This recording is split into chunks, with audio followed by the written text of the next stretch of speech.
Good morning. Thank you all for coming. We're going to have some fun breaking browsers, or specifically hacking autocomplete. So let's just talk a little bit about my background here, what I get to do for a living. Founder and CTO, Whitehat Security. I have a blog that I was fortunate enough to get an award. The 5th most popular Jeremiah says on Google. I have to beat The Prophet and the TV show. I think I can beat The Prophet because he's not generating any new material. And I do Brazilian Jiu-Jitsu, so that's kind of fun too. And some other things. But let's just get past that, shall we?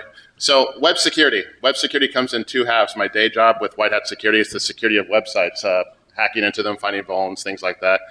The other half, it's kind of the night job, browser security.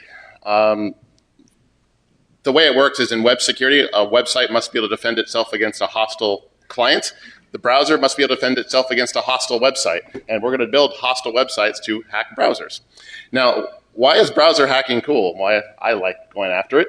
It's because everybody in here, I would imagine, uses a browser of some kind. Everybody of the 1.6 billion people online use a browser to surf the web and do various other things. So that's 1.67 billion people surfing 206 million websites, which is why web security is such a daunting task. Now, what do the bad guys target, and what are the things that we're going to be looking at? Bad guys, at least in the browser market, I'm sure other places too, they'll target things with the largest market share. They'll exploit features that are enabled by default, preferably, and we're going to give bonus points for design flaws, which is what I spend my time going after. So let's look at the browser market share real quick and see who's surfing the web with what. So at the top of the list, you'll actually see IE8 with about a quarter of the web.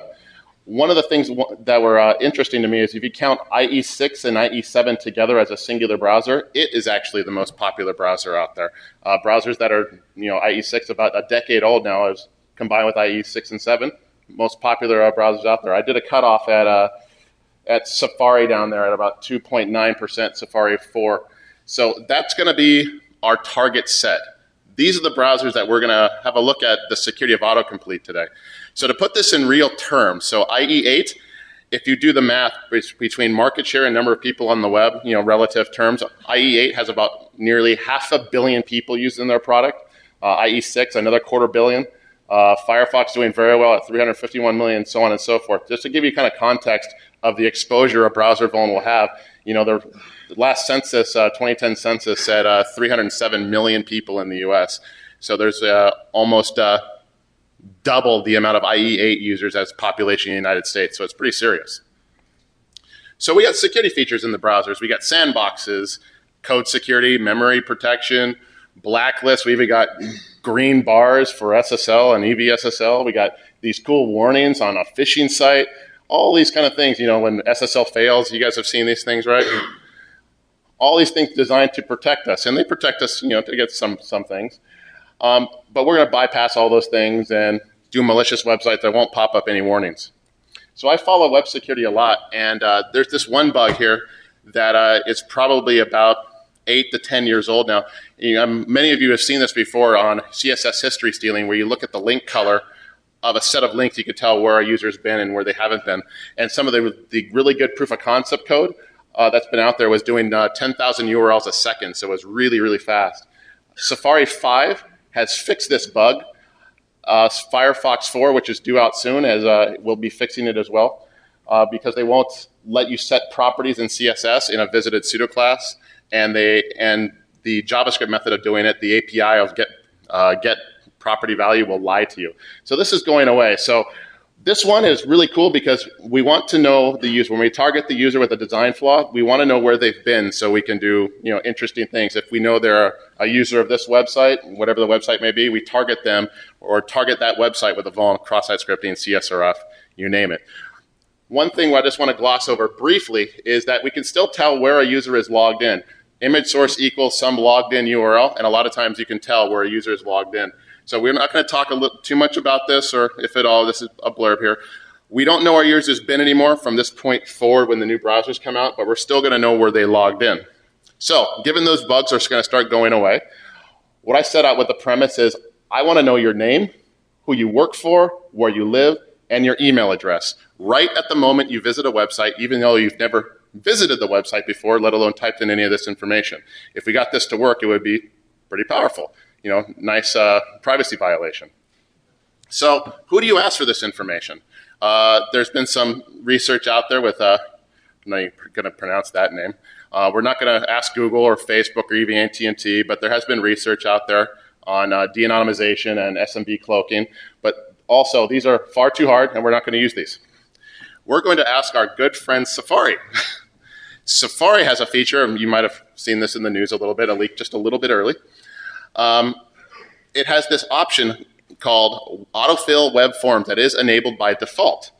When you set up a web form on a website, similar to that, that's all it really takes, it'll actually pull out information out of your Me card in your browser. So this is how it works. So when you, I'm going to demo it for you. Given the demo god's smile. To show you the actual behavior of it. All right, so if you just type in the first letter of your name, it actually pulls it out of the Me card. You go to the next one here, you know, I work for Blackhat, and it fills it out. It pulls it right out of the Me card, so you can only get who the user actually is. So one way to look at this particular thing is if you can simulate these button clicks, you can actually force the browser to give up this particular information. So this is how easy it is, really, to do this stuff. I'm going to dynamically create, let me go back to the slides momentarily just to show you the logic of it. That's about the extent of the sophistication of the code. I'm just creating JavaScript text events on some website, just loop through A through Z on your name, dynamically create the form fields with the preset values, cycle through the alphabet for your name or whatever it is, and profit, steal the data with JavaScript. Real simple. So we'll hit the start button here, and you can see how this works.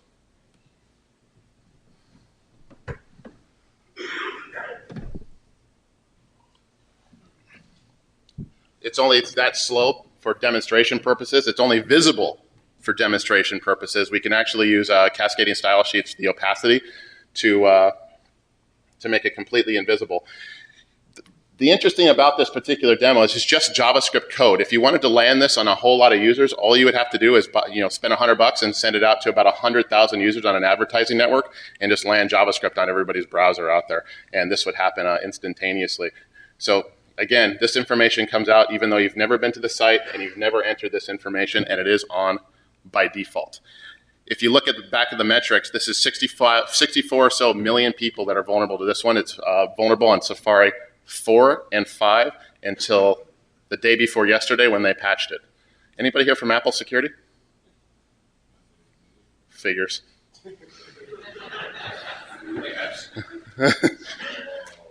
Okay, sure, no problem. The text events, I only had like 24 hours and I was drinking last night. The text events, when you enter a text event, it won't autofill in a text event. It will respond to normal button clicks, but not JavaScript text events. I really would have preferred they would have just called me and say how best to fix it, because you have this button called tab, right? And let me show you how this works. Let me go over to Safari on Windows, because I'm running the patch version on Windows. 1 second here. Let's pull that up. Actually, you just have to take my word for it here, okay? Because that'll be slow.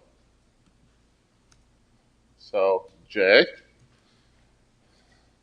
tab. That works on the patched one. There's some trickery that's going to go into it to make the exploit code work, but give me time. Does it still work if the private browsing is turned on in Safari? Didn't check. So we'll see. So that works Windows, Mac, whatever. All right. Let's go back to our slide work. Now, that's just name, address, telephone number, so I know where your name, where you live, where you work, title, email address. Cool for phishing and all sorts of cool stuff. What about stealing other autofill data? Data that is was in fact previously entered. You know, search terms, credit card numbers, secret questions and answers, those sorts of things. For that, we have to go to IE 6 and 7. Nearly 1/3 of the web still uses these particular browsers, so it's quite powerful. Again, that's about 500 million people. Internet Explorer, I'm going to show you some demos here. Internet Explorer 8 is safe on this particular one, but IE 6.7 is not. Autocomplete, the way it works is when you enter an email address, for instance, on site A, name equals email, you type that in, you hit enter. If you go to any other website, so website B, C, D, whatever, if they have an input form that's named email as well, you'll get an autocomplete drop-down like on the right side there on any other website. That feature there is not enabled by default, but there's a gotcha there. I'll explain that in a second. Now, I'm going to show you here, let's see if I can get the demo up and working. Let's see here.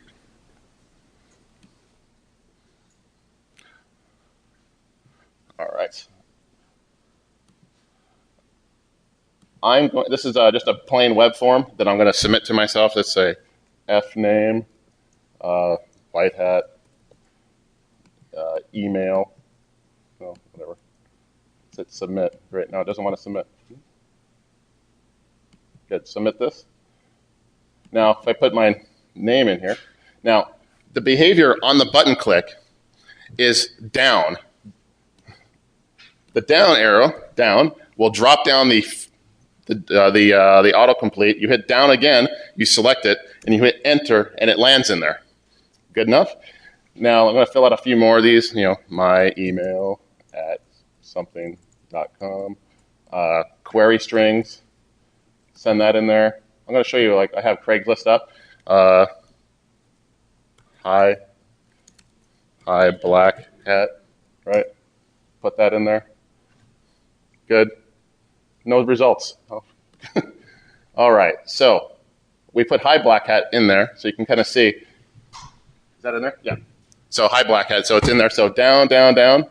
Now, we're going to simulate that in JavaScript. You hit enter, and you simulate down, down arrow text events, keystroke events in the browser, and you pull out all the information in autocomplete. All you need to do is have a list of the well-known ones in IE. So let's go back to the chart real quick. Actually, so that's that's the extent of what. Let me go back here. Where were we? That's the code there. There was some little trickery you had to do in the source code because JavaScript moves faster than the UI, so you have to add some delay in there, but it's nothing major. I have a list of about, when you saw the demo there, that was about, it goes through about 50 name value form names in about 10 seconds or so, and you just pull out all the information and save it off-site somewhere. Any questions so far? Yes, sir.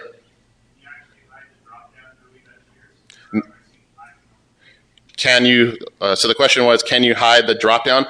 I have not been able to. It's actually not part of the DOM. It's actually part of the GUI, and it's very much topmost. You can move it all around and things like that. So that is, you will see that visibility a little bit. Depends on what you're after, but yeah, you will see it. So again, you can uncover search terms, credit card number, CVEs, aliases, contact information, basically anything you might want. Now, I mentioned that feature is not on by default. The rub is that when you fill out a non-password form, it asks you if you want to turn on autocomplete.